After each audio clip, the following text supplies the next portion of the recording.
all of this is behavioral, and people's behavior is people's behavior in mass. Mm-hmm. So it's not as though there's this steel pillar that's just holding it all together. It's just like these memes. It's literally memes that are holding us together. It's memes that keep us together. Good morning, everyone. Welcome to Unqualified Advice. How are you today, Sean? Hey, Dan, I am doing well. It's beautiful, beautiful weekend morning here. Enjoying not having to focus on anything particular. It's been just pleasant to get a few things done around the house and have some time to decompress. How about yourself? That sounds like the nice way to do a weekend. Yeah. Have you found any new hobbies in this newfound free time then here that you've had the last? Well, there was a time, not in the so distant past, that in the cold days of winter, I would look for like a thing to do, and so I bought this Land Rover Defender Lego set, and it's awesome. But I bought this thing like probably 2.5 years ago, and it's been sitting on. Let's see, I think there are 20 bags, and I had gotten to bag 6, and it's been sitting there since because my life got turned upside down, and I've been working a lot. And so anyway, I broke that thing back open. I've got 3 more bags done. I like that a lot. Yeah. That's fun. That's a good little, I can't really do this when the kids are running around. That's the other part of it. What's this? And let me play and mixing up the pieces and it's really hard. They want being it creative, so bad. Well, what if it was like this? Like, no, I just put that all together in the right order. You don't understand. Yeah. This is all sorted. There's two brick pieces in this. There's an actual objective. I salute you, open-ended play. However, I had just maybe learn something about myself there. So growing up, I had many Legos. My grandparents would get me Legos for my birthday, and that was the one like thing actual I sets, not just piles of them. Yes, sets. Yeah, exactly, sets. So I had many. Typically, space themed was I'd say 80% of it. I had actually some pirate themed stuff that I enjoyed too. But being space an only pirates, child, that's where you right. Those are the two things I liked. Were space there and is pirates. Still a future, Sean. Yeah, there is still a future. Well, I was watching. We were watching The Martian the other weekend, just as it was on the background. We were doing some chores, and I walked through he was the line about, by definition, I am, in foreign land, and I am commandeering this vehicle for my own purposes. So I am, by definition, the world's first, or the galaxy's first known space pirate. Yeah, and I was like, that's it's like cool. Yeah, that's really cool. Yeah. No, so anyway, all my sets of Legos, I would get them put together just as the instructions were, and like I would move the figurines around the spaces, a bit, and that's how I played with them. But then like my friends would come over and they'd want to like change stuff. I'm like, no, you can't do that. You don't it's not how it belongs. It was such a hanging point for me. The Legos became something that were just my private thing. Yeah. You and I are much the same in that way. Yeah. I had there was a Hot Wheels collection, and mine were pristine, just like I treat my cars today. Whereas my brothers were all wrecked and chips, painted. The paint is chipped, and all, he was really getting after the usage of them. But people are just wired differently. I can say that my nephews have a bunch of Lego sets, and they will build them and then tear them apart and rebuild them. And I'm like, I never did that. And eventually they get it so they don't even need the book, which is really impressive. So anyway, just tip for if you can get your kids to not be bashful about tearing them apart. That's great, actually. I like that cool. a lot. Yeah, I like that really a lot. Yeah, those kids are. It may be my own bias, right? Because I'm like, oh, I couldn't do that, and I'm like, I love to see when kids, especially family, be able to do something I feel like is not constitutionally possible for me. But I mean, look at that one right there. That's Legos. God help you if you touch it. It's also loaded with a spring gun. Yeah. So don't get within 5 feet if you value your limbs, at least in their current configuration. Oh man. Well, Sean, I'm gonna get this subject out of the way because I kind of want to explore it. But like I said, pre-record, I feel like I'm ready to jump into the 5-foot part of the pool. But as soon as we hit the deep end, I'm gonna start. Let's talk about what happened or didn't happen this week, shall we? So.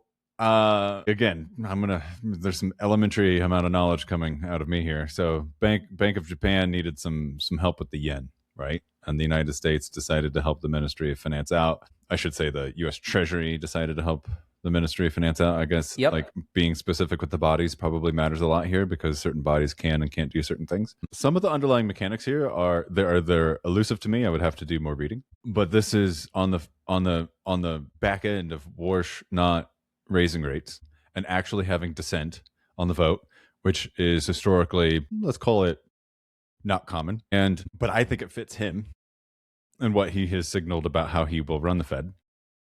But now he wants to get rid of the September meeting. This is my summary of what the hell is going on, besides lots of change. And what the thing I said to you was, I think we have to like put aside some of our assumptions. There's a bunch of things that have like one of the most toxic things to say out loud, and especially one of my former employers, was, well, we've always done it that way. I mean, and that's a classic inspirational poster that you see in people's offices, right? Like it's like a cat hanging from a tree or something. I don't know what the image is, but I know I've seen that. Yeah. And so written now on my whiteboards and around the world.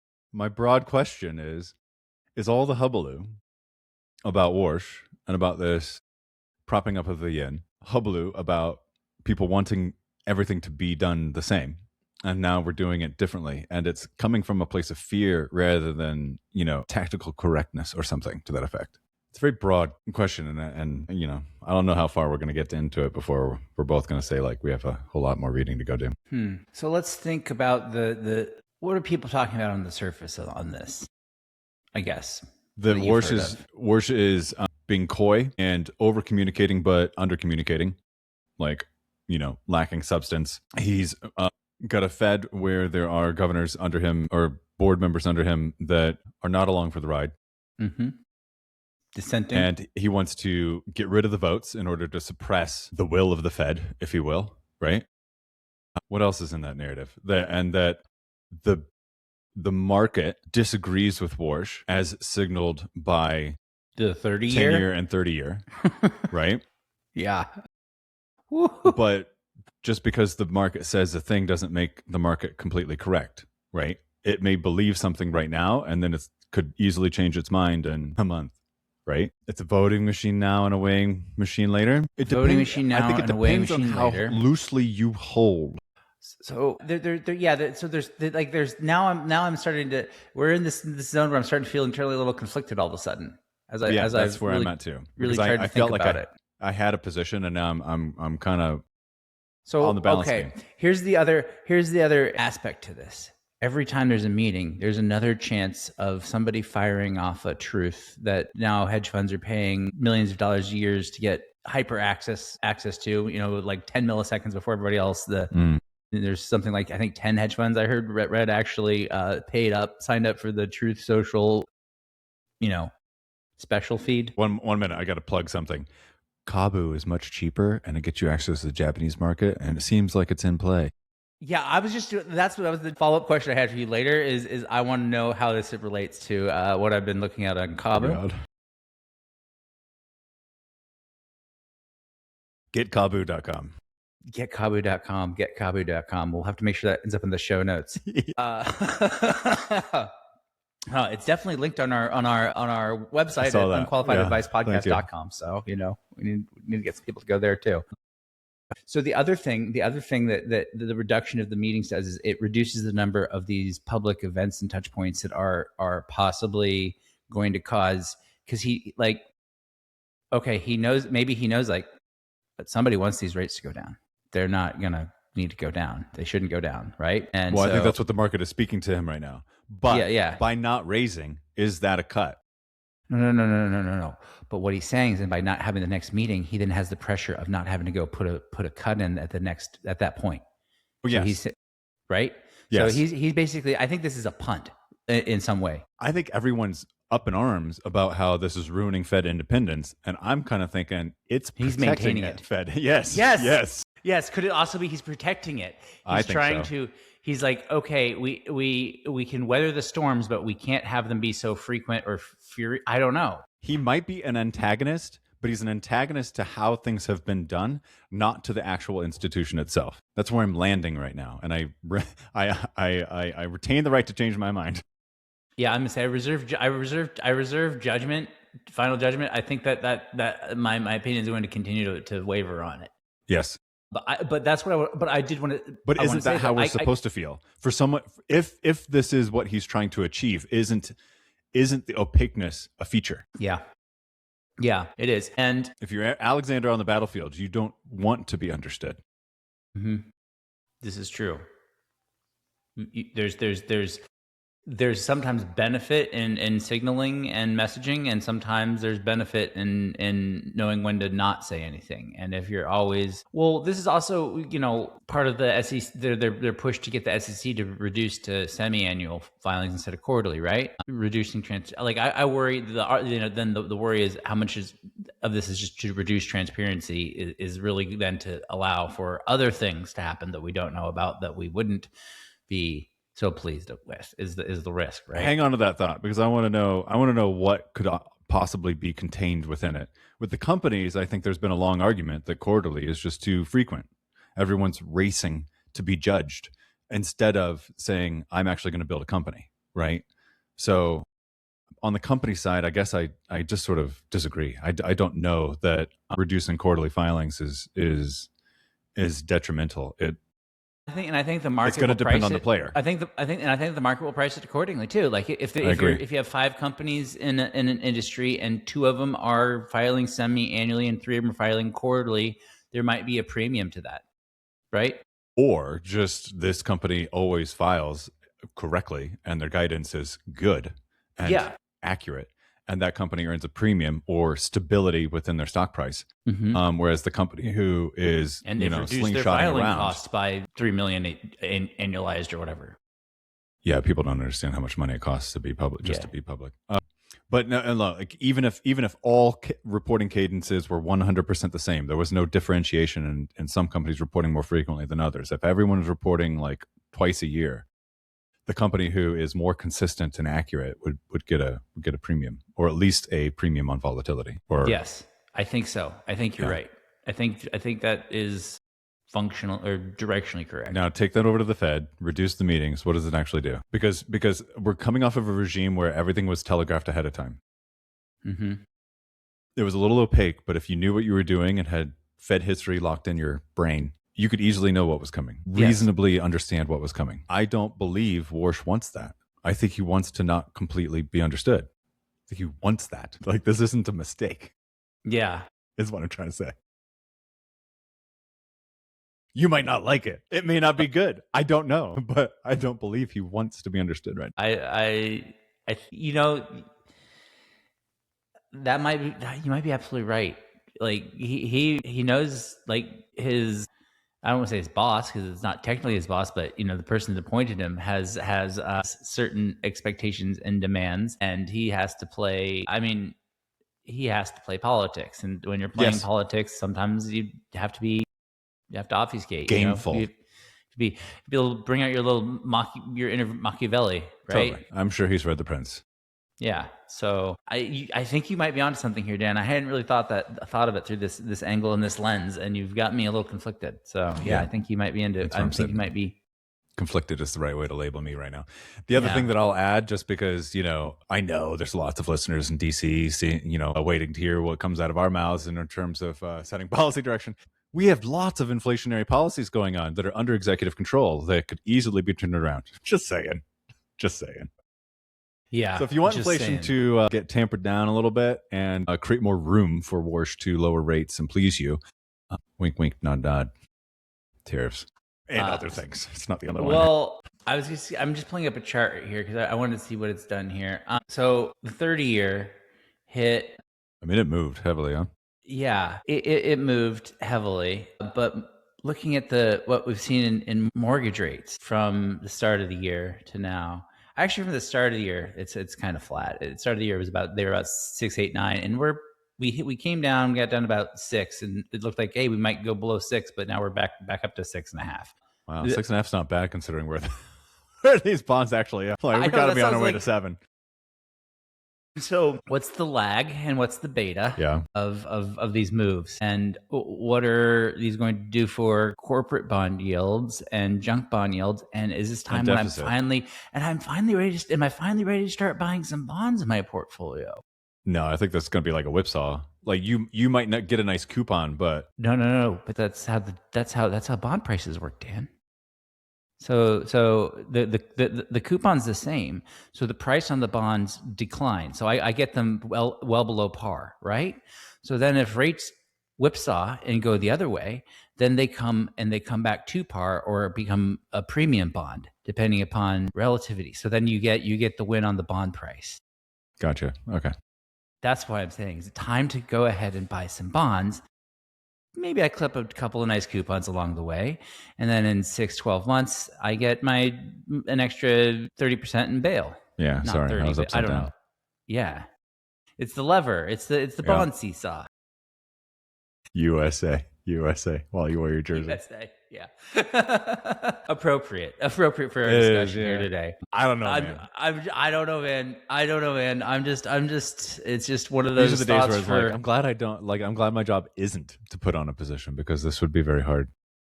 Yeah, but again, there's and maybe that's the other reason here. Wall Street doesn't like it. Like they've never, not never, but like a lot of players, I mean, the boomers are retiring, right? Like a lot of people who have been playing this game are now just like, wait a minute, this has never happened before. I don't like this game anymore. Yeah, I'm not going to let you borrow my money for cheap.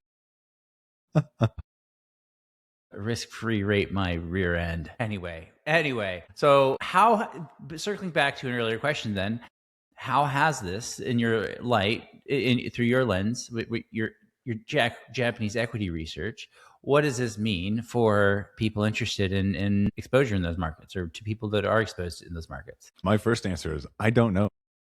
All right. Yeah, I'm not deep on this like yen carry trade, unwind, whatever it happens to be now, or whatever people they're thinking it's going to be. My thing is Japanese equities, and that's it. So it's more like super just focused on the actual companies, not on the macro environment. This is more going to be affect what? This is like geopolitics and macroeconomics. Exchange rates? Yep. Yeah, the relationships of currencies, and then the relationships of treasuries, basically, right? So it's actually good. It'd be good to know, like, I need to look and see what the dynamics. Yes. Yeah, because 100%. it's going to have an impact, but it would also might create some weird temporary dislocations too. I think so. Where you get a good entry point. Quite possibly. Type of situation. So worth noting. You should bake into some research of those macro effects on how macro effects impact these portfolio companies. It's like a study that I should do, like when we hang out. Have a little ongoing like it could be like searching for just news items and say, hey, this is expected. It could give actually how I would do it if it were me. How I would build it. I would build it as a kind of an expected value situation. So, okay, this news could mean, because all news can be interpreted through different lenses, and not all news it means the same thing, or not all news is complete. And there's also gel-man amnesia going on. There's a lot of things that really you have to wait and say, okay, well, we know this. What do we know? What are the true facts?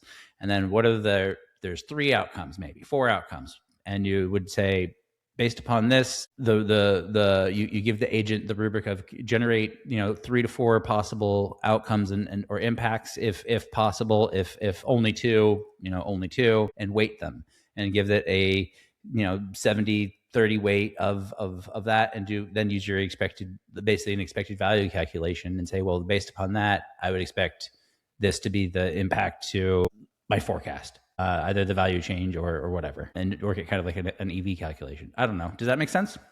I think so. Where you basically have because each or you would say, hey, I think this is going to. I'm thinking of Tetlock is what I'm thinking of.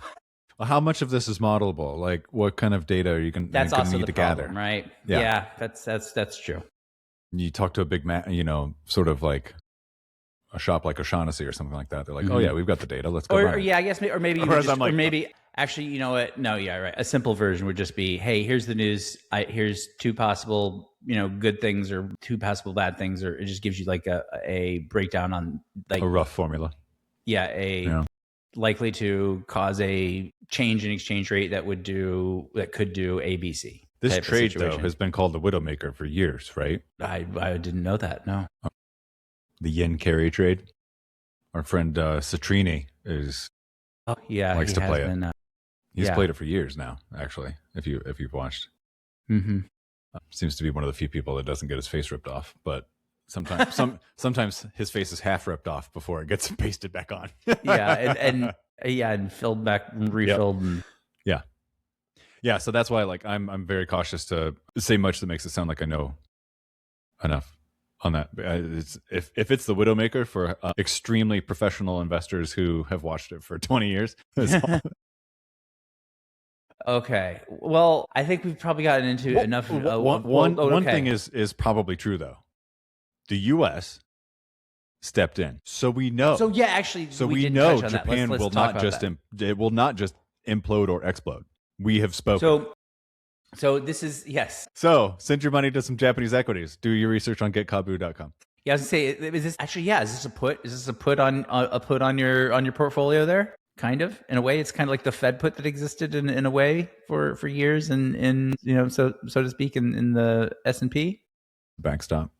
It's a backstop that actually also probably puts tailwinds on Takaishi's policies too, because they're expansionary, and she's trying to like jumpstart the economy. Which is like risky and costly, and had to have played into, again, going back to like, I don't know all the mechanics off the top of my head, but it had to play into the situation where we find ourselves now, and watching the Treasury step in. Now also might be a good time to go read Geithner's old book about the financial crisis, because he was like lead point man on the Asian crisis back in, what was it, the late 90s, in the 90s or early 2000s was the Asian financial crisis. Yes. And he was lead guy on that one. That's where he like sharpened his teeth ahead of the U.S. financial crisis. I wonder if there's any, do you know of any good nonfiction books about those periods in time? I bet those would be a good. Geithner's book was excellent. Geithner, that was the only one that I read, but now it makes me want to go read some others, and also probably reread Geithner's, because that was a long time ago that I read it. Let me go ahead and add that to my reading queue right now. Actually, no. Claude, go ahead and add that to my reading queue right now. Thank you very much. That will end up on our website later, which I have something cool to show you later. Okay, cool. Anyway, I need to get you the book list, don't I? Yeah. Did you scrape my Goodreads? No, that'd be a good idea, though. I bet if I found you on there, that would probably be the easiest way to do it. Probably. With actually a rating on it. That's not a bad idea. I should go look at mine. Yeah, well, that's I think everyone's got to. What do you don't use Goodreads? No, I did. Well, I have when I was on things I've read on Kindle. Okay. Because like right at the end, it prompts you. Do you want to put this add a rating? Because then I was using it to help, kind of seed a knowledge base to recommend other things that I might like. I look like a very non-discerning reader because all mine are like 4 and 5 stars, all of them. Because all the other ones I just stopped reading. And I'm like, I didn't read it, so it's not fair for me to like 1 star it. But like, that book was a failure, and I moved on. I think that's at least a 3. I think you could mark it as a 3, saying didn't finish. Like I'm not going to give it a 1 because it wasn't for me. It's not but fair it wasn't. Enough. Yeah. But it wasn't like, honestly, I think we need truth in ratings, Dan. I'm tired of only seeing. That happens in other countries, right? 5 stars on things, or 4 stars. America, it's like great inflation here in America. It's the same thing. Yes. Yeah. And like businesses for a time would go and dude, if your Amazon listing goes below 4.3, you're screwed. If you're waiting on your Amazon listing, you might as well shut that listing down. Yep. Well, that's the people have spoken. That's maybe part of the problem, but I guess it's so knowing that, you don't want to rate something a 3 sometimes necessarily, right? Because it's like, okay, I don't want to like screw them, but this wasn't good or it wasn't great. So, but should we just say it was a 3 when it really was? Why can't a 3 be an okay thing in certain spaces too? Like I understand Amazon listing because it's a product being one thing. But let's talk about something a little bit different, like a restaurant, right? There's different levels. Because you can bring the Amazon thing back into it. I think that's interesting. Right? Yeah. Because the product is supposed to function, and there's 2 ways to look, or there's probably multiple ways, but there's 2 ways to look at an Amazon rating. Did the thing get delivered on time? Or, well, that's a separate rating, but did the thing work? Did did the listing portray the thing that is now in my hands, right? Mm-hmm. Whereas with a book, you might connect with a book. You might not connect with a book. You might not like the book. You might think the writing is terrible. You might think whatever. Yeah. There's a but lot the of listing things. saying, this is the book. Here is this book by this author. Here is a blurb. When I go shop for classics on Amazon, some of them are reproductions. Some of them, if you have to go and really read the reviews, because the one that might be getting like a lower review, some people are rating the book, and they're just the first one they found, they wanted to rate the classic, they've read it, they didn't buy it, whatever, and they 5 stars because, you know, the Iliad is amazing. Or the production of this print was so terrible, it was like missing pages, or the illustrations came in wrong times, or the binding was terrible, whatever. That's a whole, right? You almost need 2 rating mechanisms for some books, and I think that's kind of where you're going with the restaurant thing too.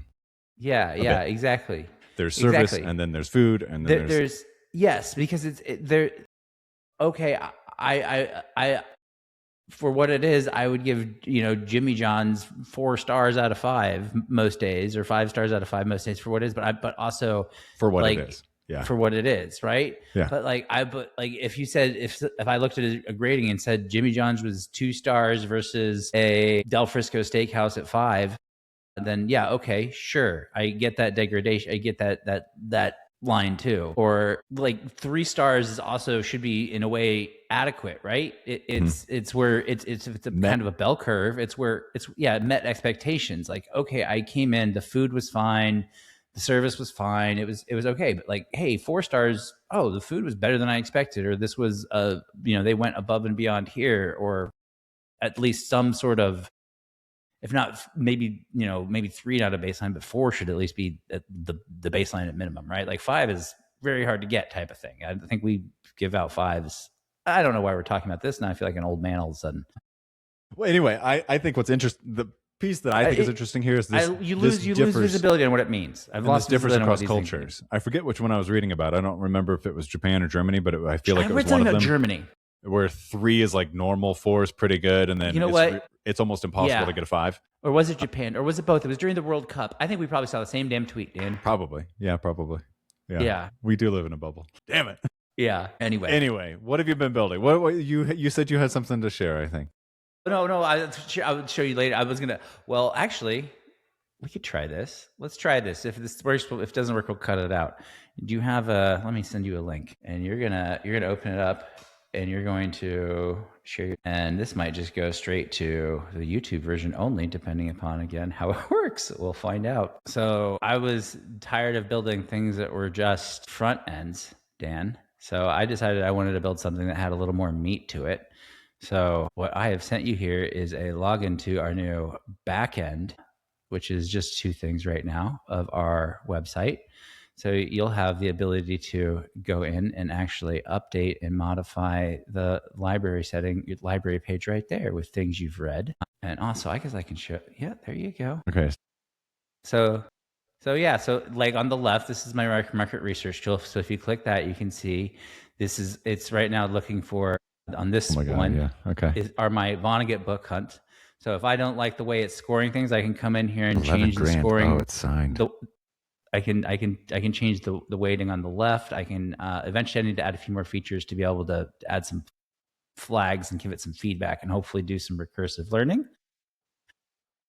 But then it's also we've been tracking. I've had the robot listening to our conversations or reading our conversations and tracking like our book mentions. And I had it scrape my libraries on Audible and Kindle and actually just photos of my bookshelf and build out a library for us. And it's tracking ones we commonly mention that we've both read.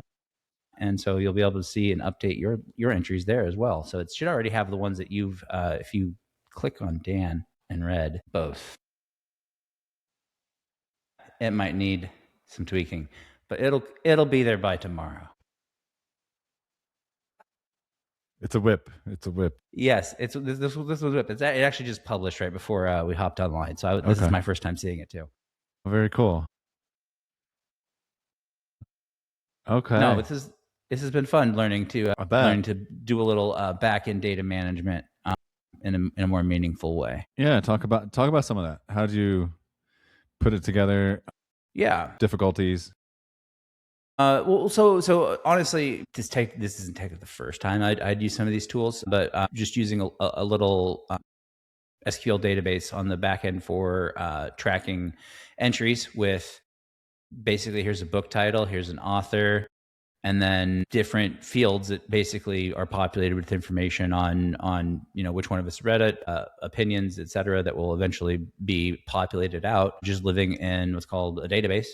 For those who aren't familiar, it's just basically like an Excel spreadsheet in a fancy format that lives in basically the Google Cloud at the moment. So now that way, whenever Dan or I want to go and interact with it, we're interacting with an artifact that lives, somewhere up in the cloud, so to speak, on a server that is neither one of our locations, so we don't have to worry about the maintenance of it. And then that information gets updated and feeds a Vercel build, which is the coding language used for the front end, or that's it's making like all the graphics. The service, not the language. Yeah. Yes, the service. Thank you. Service, not the language. Yes. No, you're right. Because Astro, I think it's mostly Astro on the language, and there's a little bit of JavaScript on a couple of things, but mostly Astro.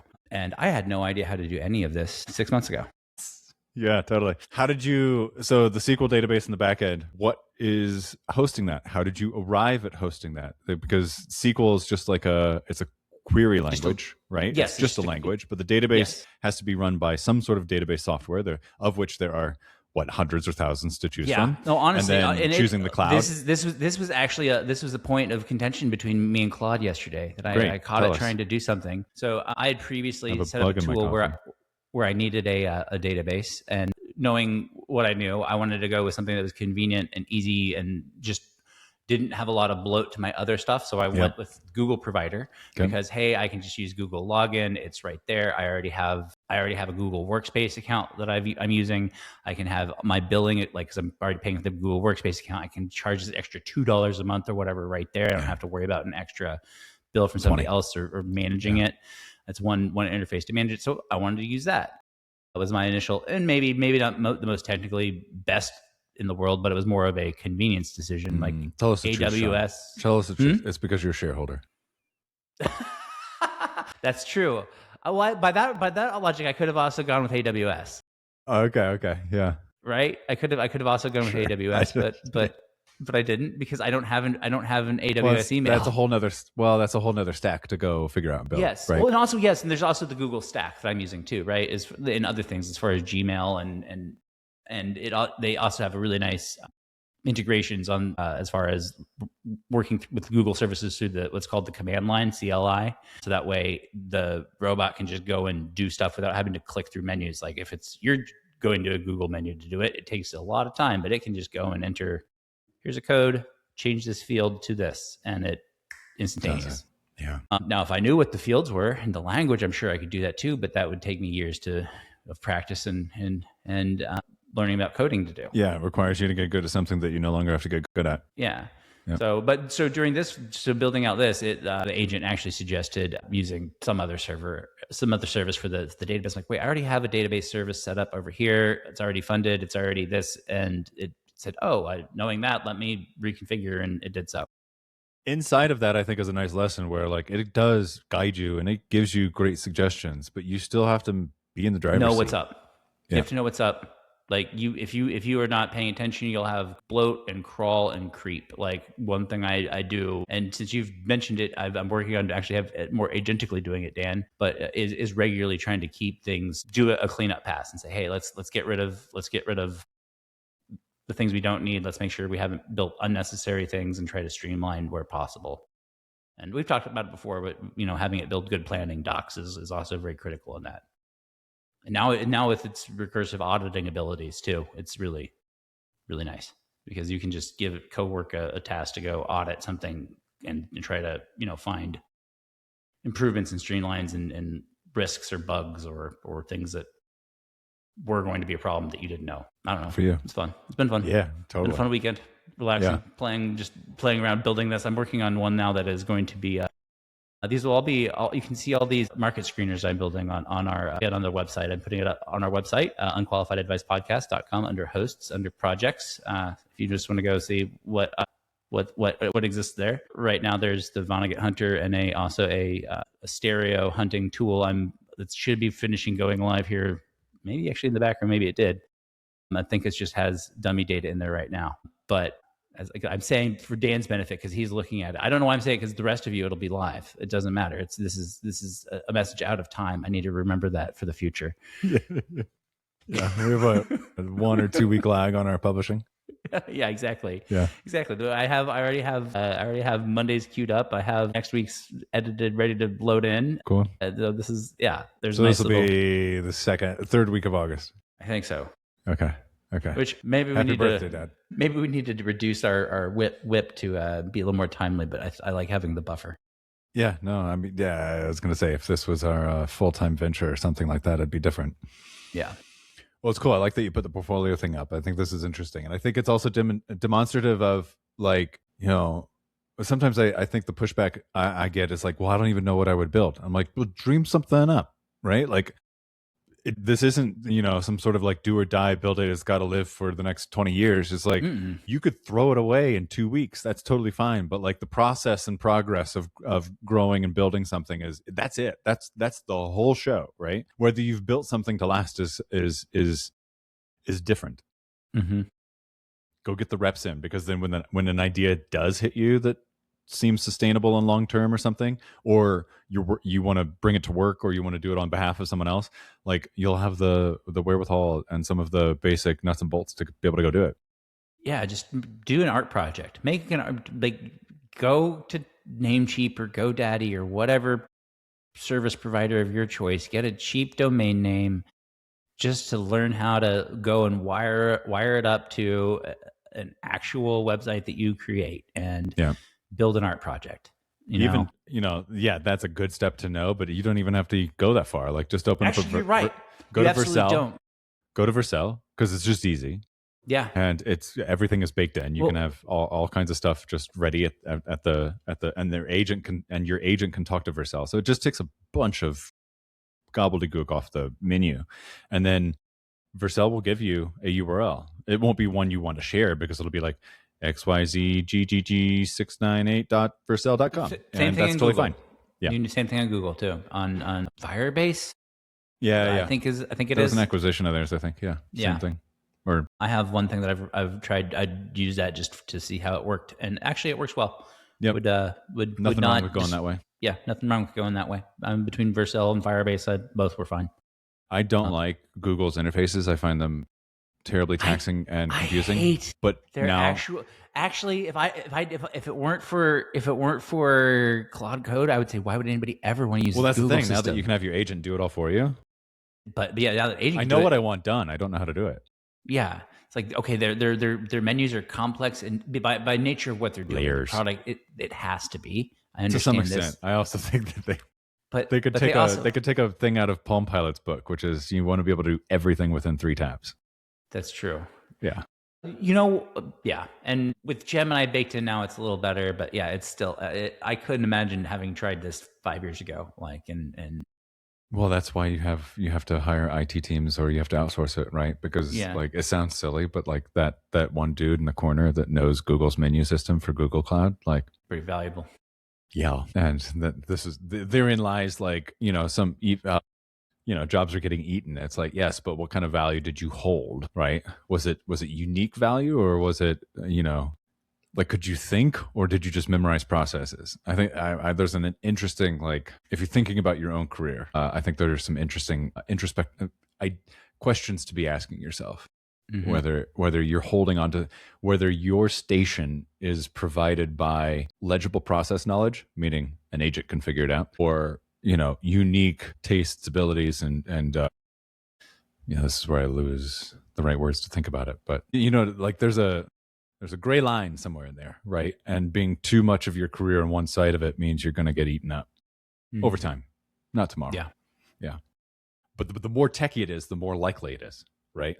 That's why I'm picking on this guy who just, like, the main source of value was he knew the systems and knew the menus, and everyone else didn't know the menus. They might have known the systems because the Amazon guy knows how to do the systems too. He just knows the Amazon menu. Mm-hmm.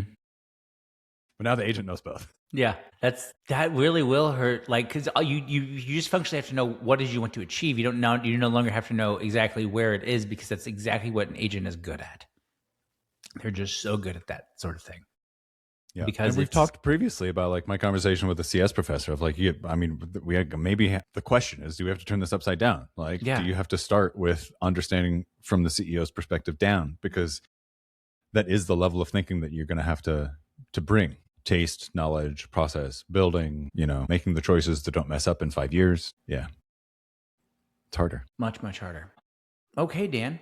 What have you been building? Have you put anything new up recently that you'd like to hype or plug? Hype or plug, kind of just doubling down on like, even if you don't think your agent can do something, plug it in and start finding out. And it is helpful for me that I get to work with companies that are on the bleeding edge. So I will sit here and promote Toby and Shopify once again, who continue to push in all the right directions and make it so that I can hook my agent up to my store and do all kinds of audits. I can question things. I can fix things like en masse. They just released this week a new way of doing collection pages. So those are really important for one of my businesses. And this would have been something that I think I would have needed to spend my time mapping out what I wanted and then distributing like SOP out to the team to execute. And we're easily looking at like at least a 1 quarter project, right? Whereas I just hooked up my agent and started asking it questions like, what should we do? How should we do this? And then I have it all architected.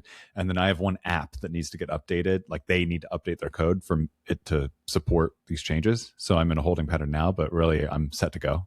So we will completely modernize all of our collection pages here. There's that. Same kind of thing over at Amazon, actually, as much as I will usually complain. For Shopify. Yeah. On the Shopify front.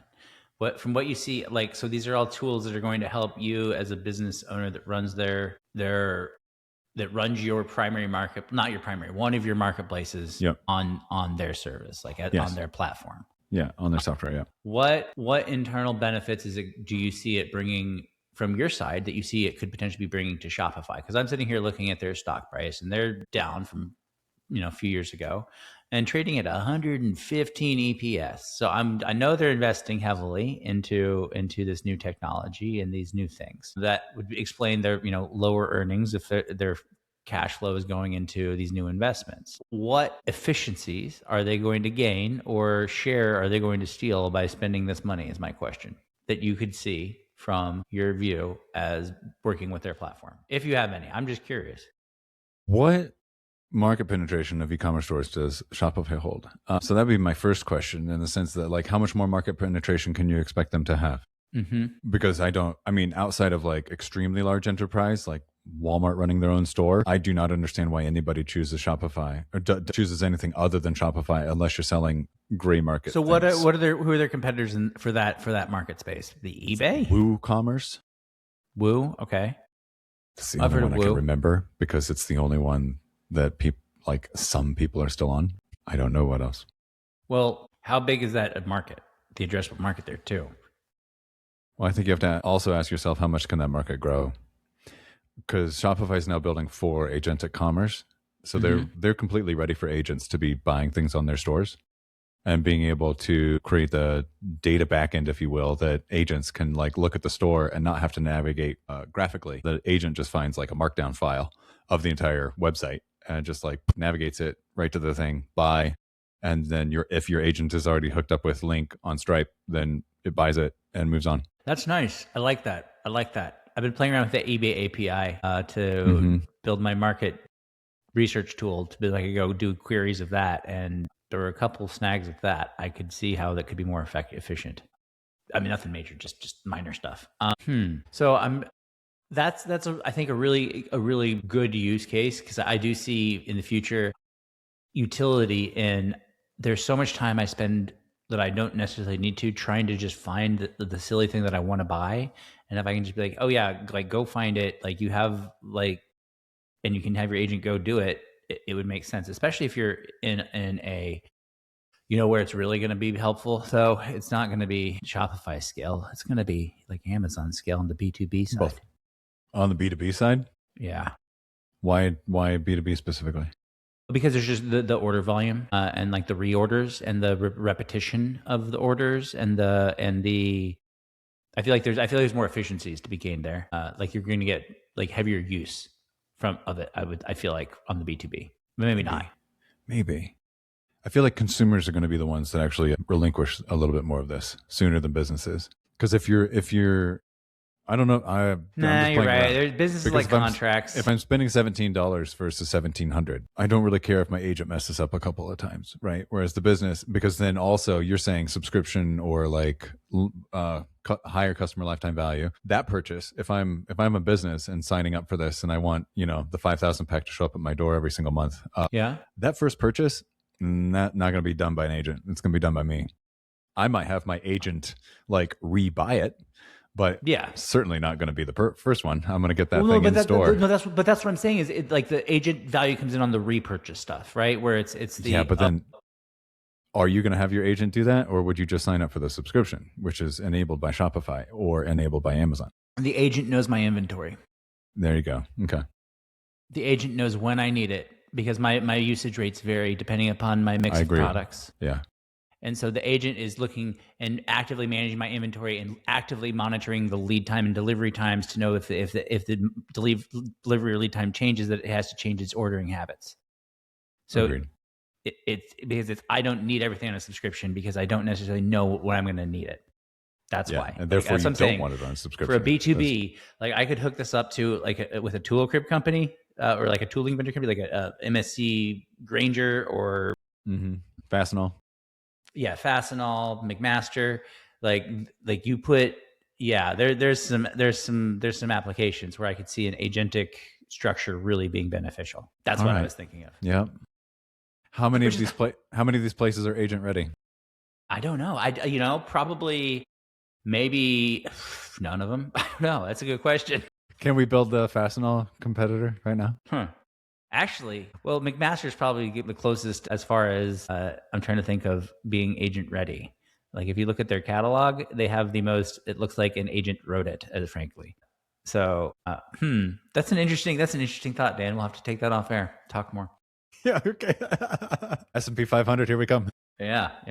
To have $10 million around to start something like that. Yeah, exactly. The working capital alone, and that you need to start something of that is you'd have to raise money. I mean, that's just like. Yeah. But I think if you can, the biggest pushback, if I were the VC or the potential investor, would be like, okay, well, isn't Fastenal or whoever, I could pick on Fastenal because it's the only company in that one that I've interfaced with.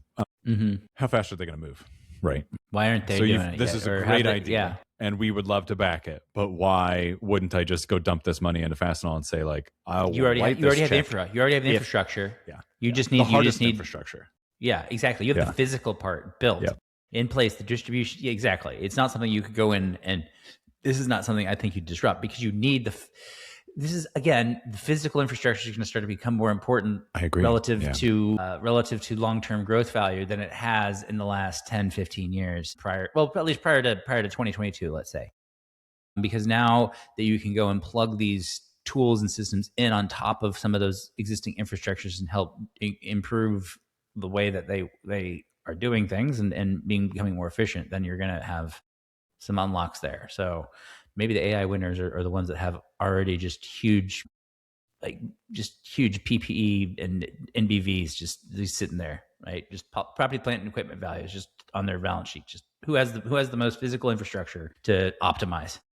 Well, I think we're seeing that out of the big, like the Mag 7 now, right? Like it used to be the sort of populist. There were several populist looks at tech, but one of them is they're hoarding all this cash and they never do anything with it, right? And now the populist outlook is they're spending way too much of it, and look at these terrible tech companies just wasting all their money. But they're spending it, and they're spending it on hard infrastructure.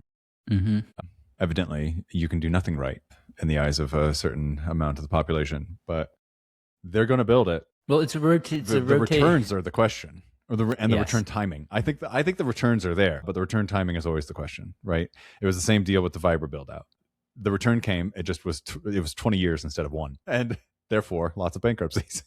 Yes, and because there's funding available, and it feels like a area where people can come in and make their fortune very quickly. You get that dynamic of overbuilding that tends to happen. So you end up with and that's the feature. That's a bug. It's a that's feature. The bug of the boom. It's a part of the feature and the bug. You end up with excess capacity that then you can also have available for use for the next several years while the technology continues to develop and grow and expand.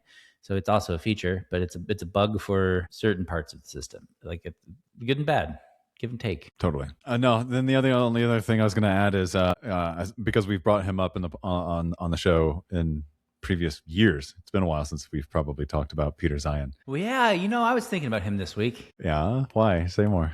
Just because I was just thinking, is it time for him to write a sequel to The End of the World is Just Beginning to? He is in the process of writing. Okay, to The End of the World is Here, or I don't know, whatever he wants to call it. But like, because really, he was saying that the world order is going to change, and I should probably go give that one another pass because I feel like there might have been some things that were prescient or some things that maybe panned out and just turned out missing by now. It's been enough time has passed for some of his predictions to have actually gone one way or the other. Gone one way or the other, are starting to show light on the direction that it's going in. Mm-hmm. Right. Mm-hmm. There's a podcast that I really like called Geopolitical Cousins with Jacob Shapiro and Marco Papich. I think they're both great together. And I've been a fan of Marco since before he wrote Geopolitical Alpha, which is also an excellent book. But they get together and I enjoy their episodes. But the latest two, they have Matt Gherkin on and Peter Zeihan. So it's a conversation amongst the four, and it's a two two episodes. And I don't know if you're interested in these things, and they're they study these things for a living, and they all have different sort of scopes and ideas and ways of looking at the potentials of our future. I find that stuff fun.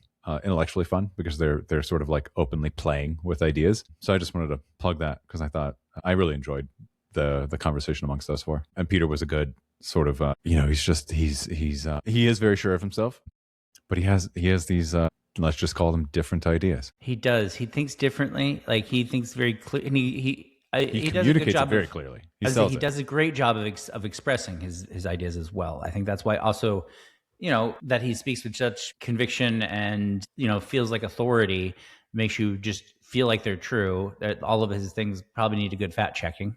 Yeah. But man, it's hard not to be like, ooh, yeah, I get it. I see it so clearly now. Yeah. Yeah. How could anything but this be the truth? He's got that air about him. I watch, sometimes he has a daily YouTube short he'll do, right? Yeah. And sometimes I'll catch those. If I have a few free minutes, not all the time, but every once in a while, those can be interesting.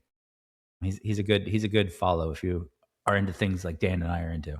Yeah, that's 100% right. And so is that Geopolitical Cousins show. I think generally, I thought on this 4-person panel, it wasn't even like a big central thrust of what they were talking about, but Jacob Shapiro was talking about, like, he was questioning, and in a world of abundant intelligence and more stratification of inequality, because agency essentially, he was starting to question, like, what does the nation state look like? Which nation states break down, and where are those lines redrawn? And then if the hard lines of the nation state get too soft, then how do people organize themselves? And I think the idea that he put on the table was more like, he did not say this, I'm putting a little bit of words in his mouth, but like South Africa, where, everyone who has the means lives in a gated community with private security, and then everyone else is out and about. And it is the people who have decided to take that, like, or one, lucky or agentic, and they get to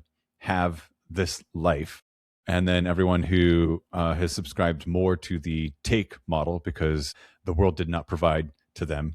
And here I'm inserting some of my own biases, because I think you can fix some of this stuff with your own thought processes rather than just assigning it to pure luck or, the evils of the system. But yeah, like what I fear in his thought process is how much more difficult it becomes. Because right now you can be born poor and make it in life. Like, it is not easy, but it's possible.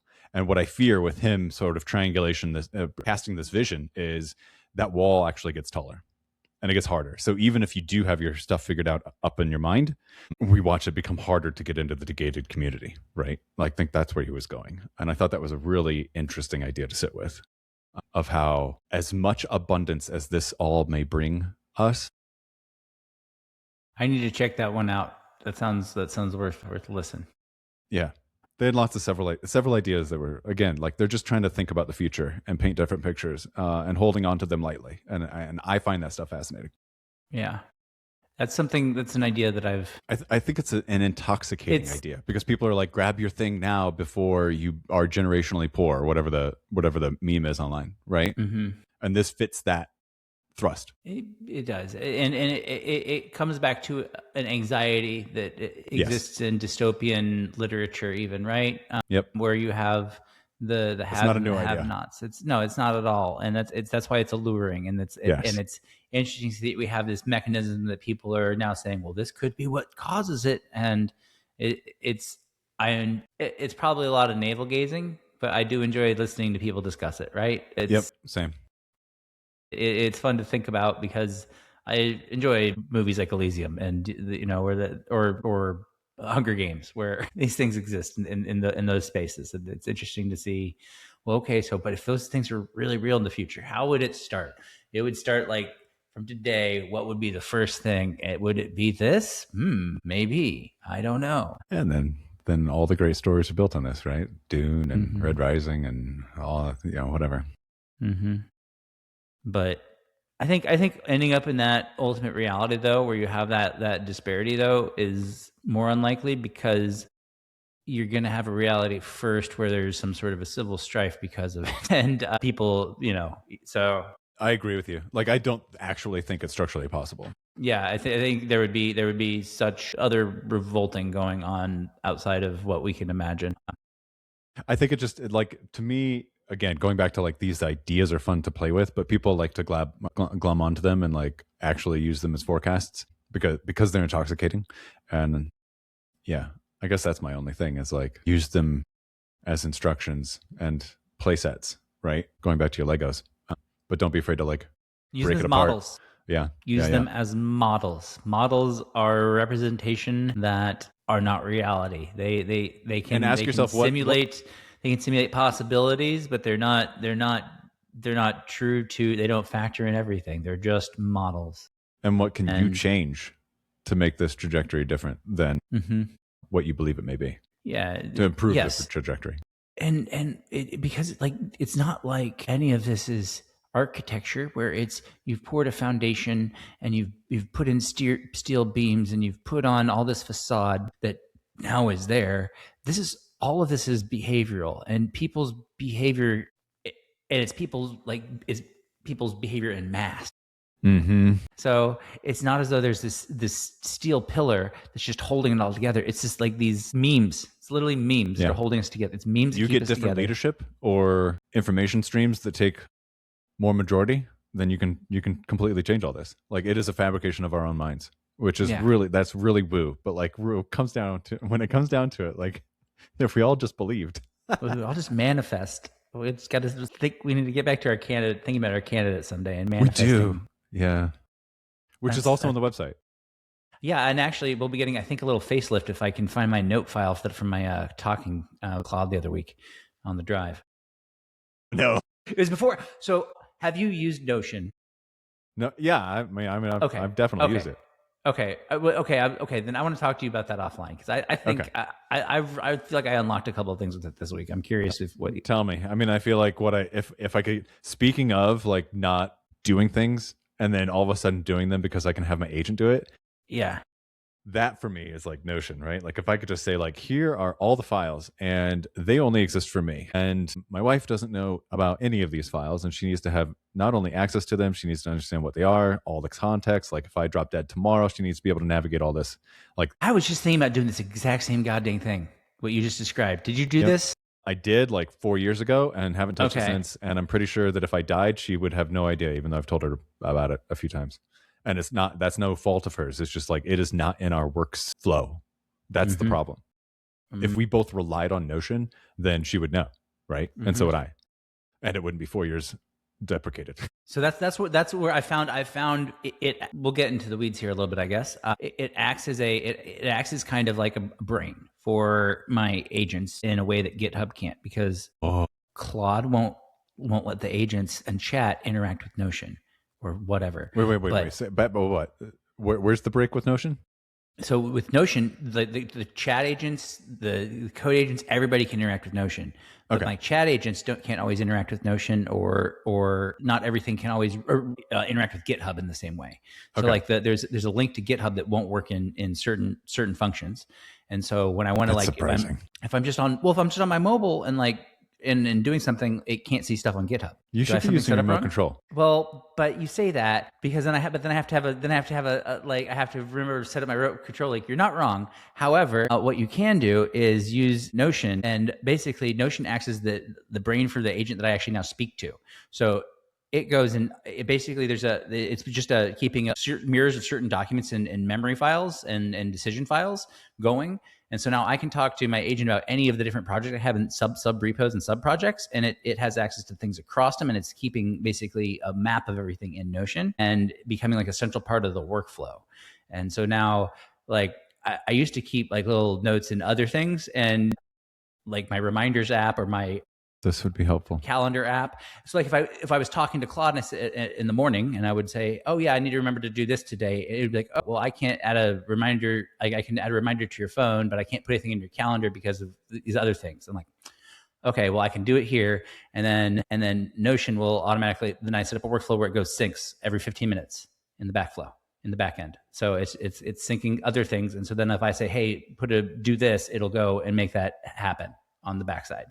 And then it's like a middleware to get to all the other things, and it's mapping it all so that way the agent knows what's up and what's where, and keeping it all organized.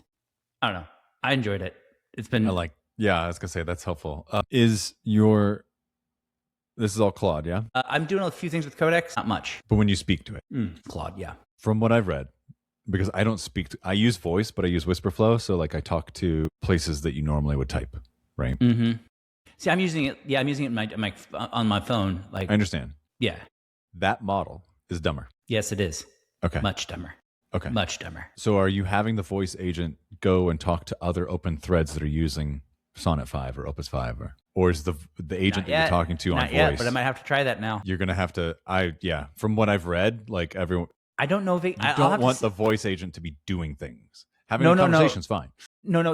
What it's doing is it will do. I have it capturing thoughts, right? Yeah. And then saying, go and put this into markdown files for other things, and then the desktop agent goes and does the processing, because it's definitely dumber. Definitely. Okay. And then Codex, if you're using the Codex app, all of your remote control stuff is on by default. I mean, once you set it up, so like it doesn't matter what thread, they're all remote capable. Oh, that's nice. Okay, Codex maybe I just awesome need to... that way. Question for you, because this has been on my list of my to-do list that I have not attacked yet, because I'm still using Claude Code at the CLI. Yeah. In which case, your complaint is true, where you have to turn remote control on for it to be working. Mm-hmm. I have not used Claude Code in the Claude app. If I did, would it behave like Codex, where all threads are open and available on my phone? I was doing that for a while, and I believe so, yes. I haven't done that in a while, because I've switched to using CoWork, so that way I can set up and have it orchestrate subagents, because I'll have Fable 5 just queue off subagents. So you can do that with code, yeah? Maybe. Yeah, probably. I mean, I do now. Yeah, no, yeah. But I'm thinking about how when I'm using my work. But I'm also, I don't know. Maybe I kind of want to watch somebody who's really good at using these tools use them and be like, well, this is how you should do this. Because I'm like, oh yeah, that makes sense. Okay, am I using the right interface for the right thing? And that's part of my rub a little bit with some of it right now, is that there's 3 or 4 different ways to interact with it, and each way. And some of them are literally bad choices. Things. Yes, but some of them are really wrong. Exactly. Yeah. Some of them are really not. It's like, nope, that was not the right way to do this. I wish I had started this over here. You know what? Go ahead and Claude, write me up a prompt to start over somewhere else, because this is dumb. I've done that several times. Yeah. Summarize what we've done here. Yeah. That's good. You know what? I need to play around with the desktop coding app. I guess I do too, because if it was totally loaded up like Codex, then I'd be happy to. I rely, like I said, it's like, do I work after the kids are in bed? I kind of do, but it's really like at my couch while I'm enjoying a YouTube probably about how to use AI better, and then I'm on my phone like directing the agent to continue doing work and set it up for the night, right? Yeah. And so it's just being able to do things more in comfort rather than sitting here at this freaking wall of monitors. All right, shall we leave it there? I think so. Let's chop it there for the day, Dan. Thanks everybody for tuning in to another episode of Unqualified Advice. As always, we appreciate you coming to check us out.